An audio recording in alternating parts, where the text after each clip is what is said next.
9 news और आपके साथ मैं हूं फिजा काज़मी। कांग्रेस के कई बड़े नेता पिछले कुछ दिनों से अचानक ज्योतिरादित्य सिंधिया की चिंता में तेजी से दुबले होने लगे हैं। पहले राहुल गांधी ने चिंता जाहिर की थी कि बीजेपी ज्योतिरादित्य सिंधिया को मध्य प्रदेश का मुख्यमंत्री क्यों नहीं बना रही। इससे पहले कि कोई और कुछ कहता, ज्योतिरादित्य सिंधिया ने खुद इसका जवाब दे दिया।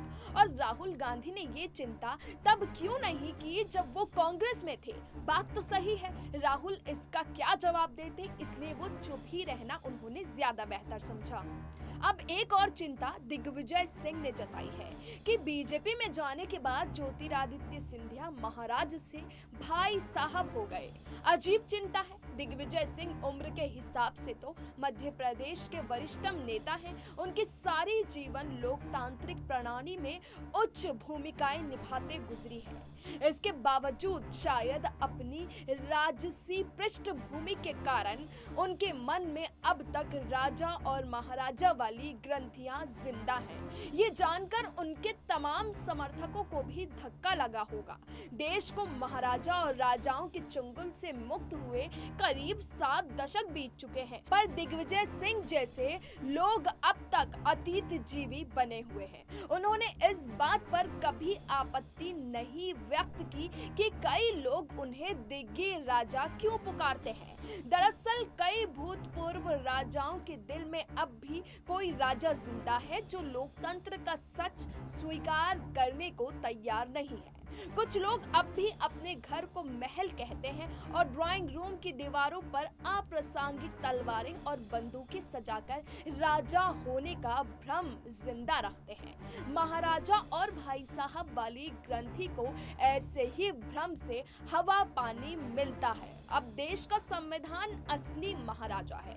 उसके प्रतिनिधि के तौर पर राष्ट्रपति, संसद, न्यायपालिका और राष्ट्रीय ध्वज जैसे प्रतीक महाराजा है, कोई दिग्गी या सिंधिया नहीं। वैसे संविधान की छत्र छाया में मतदाता ही सबसे बड़ा महाराज है, जिसकी इच्छा से देश का प्रधानमंत्री और राज्यों के मुख्यमंत्री तय होते हैं। मौजूदा प्रधानमंत्री नरेंद्र मोदी कभी स्वच्छता कर्मियों के पैर छूते हैं तो कभी किसी किसान बुजुर्ग मां के चरणों में झुककर बार बार संदेश देते हैं कि अब आम आदमी ही लोकतंत्र का महाराज है। जहां तक ज्योतिरादित्य सिंधिया परिवार के इतिहास का सवाल है, स्वतंत्र भारत की यात्रा में ये परिवार न सिर्फ वैचारिक स्वतंत्रता के लिए जाना जाता रहा, बल्कि देश की विकास यात्रा में भी इसका उल्लेखनीय योगदान रहा है। ज्योतिरादित्य सिंधिया या उनकी पिछली पीढ़ी ने कभी राजा महाराजा होने का ढोंग किया भी नहीं। इसके बावजूद दिग्विजय सिंह चिंतित हैं कि ज्योतिरादित्य सिंधिया अब महाराज नहीं रहे हैं, वो भाई साहब हो गए हैं।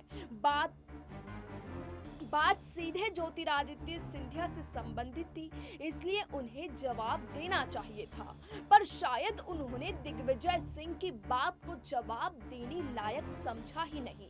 यदि कांग्रेस नेता अब भी ज्योतिरादित्य सिंधिया को नहीं भूल पा रहे हैं, तो बेहतर होगा कि वो उनकी महाराज की पदवी जाने की आत्म प्रेरित कल्पना पर आंसू बहाने की बजाय इस पर चिंतन करें कि वो कांग्रेस छोड़ने पर बाध्य आखिर क्यों हुए।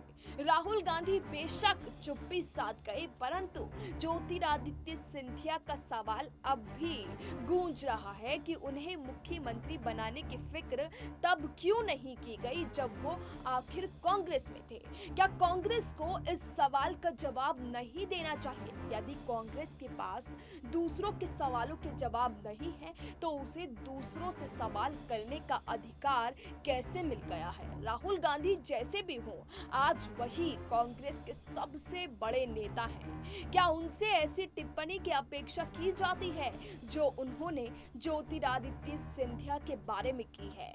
राहुल गांधी कभी मध्य प्रदेश आए तो उन्हें सवालों के आंधी तूफान का सामना करना पड़ेगा।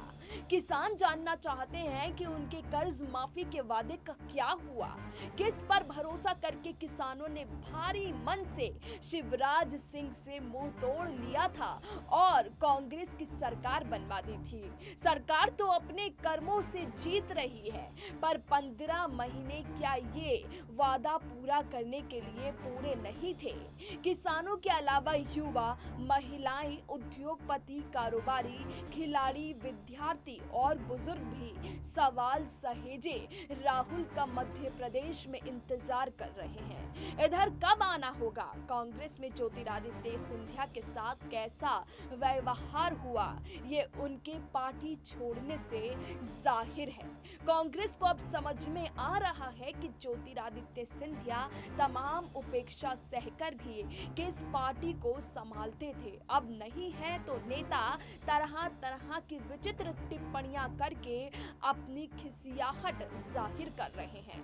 बीजेपी खुलकर स्वीकार कर रही है कि ज्योतिरादित्य सिंधिया के आने से मध्य प्रदेश में पार्टी को बहुत मजबूती मिली है, जबकि कांग्रेस ये स्वीकार करने में संकोच कर रही है कि उसका सब कुछ लुट गया। ज्योतिरादित्य सिंधिया से पहले उनके पिता भी कांग्रेस में रहते हुए असंदिग्ध राष्ट्रभक्त रहे। देश की एकता, अखंडता और सामाजिक सद्भाव के प्रति सिंधिया परिवार का नजरिया सदैव पारदर्शी रहा है। इस परिवार ने देश के बहुसंख्यकों को अपमानित करने या अल्पसंख्यकों का बेवजह तुष्टीकरण करने की नीति नहीं अपनाई है।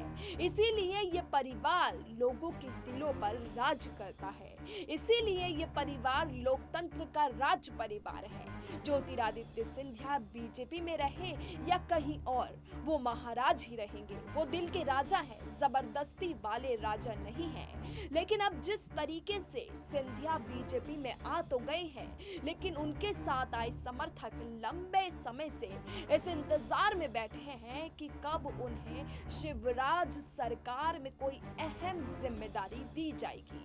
वैसे कयास तो ये लगाए जा रहे थे कि जल्द ही सिंधिया समर्थकों को शिवराज मंत्रिमंडल में जगह मिलेगी, लेकिन समय रहते अभी तक सिंधिया समर्थकों को वो जगह और वो स्थान नहीं मिल पाया है जिसके लिए उन्होंने कांग्रेस का दामन छोड़ा था। बीजेपी बेशक ये मानकर चल रही हो कि सिंधिया के आने से पार्टी मजबूत हुई है, लेकिन शिवराज और सिंधिया समर्थकों के बीच नोक-झोंक भी सामने आता ही रहता है, जो पार्टी के लिए आने वाले समय में खतरा साबित हो सकता है। हालांकि शिवराज सरकार में कई ऐसी नियुक्तियां नहीं हुई हैं जिसके पद काफी समय से खाली पड़े हैं, लेकिन बात अगर कांग्रेस की करें तो मध्य प्रदेश में कमलनाथ की सरकार गिराने का सारा श्रेय सिर्फ और सिर्फ ज्योतिरादित्य सिंधिया को ही जाता है। अब भले ही कमलनाथ की सरकार गिरे 1 साल बीत गया हो, लेकिन कमलनाथ अब भी राज्य में कांग्रेस को मजबूती देने का काम कर रहे हैं, जिससे वो आने वाले समय में बीजेपी को कड़ी टक्कर दे पाए। लेकिन अब कमलनाथ की राहें राज्य की राजनीति में इतनी आसान नहीं होने वाली है, क्योंकि अब बीजेपी के पास सिंधिया जैसा एक मजबूत चेहरा है जो कांग्रेस की राजनीति में आगे मुसीबत का सबब बन सकता है। फिलहाल हमें दीजिए इजाजत, लेकिन देश और दुनिया की तमाम बाकी खबरों के लिए आप जुड़े रहिए SPN9 न्यूज के साथ।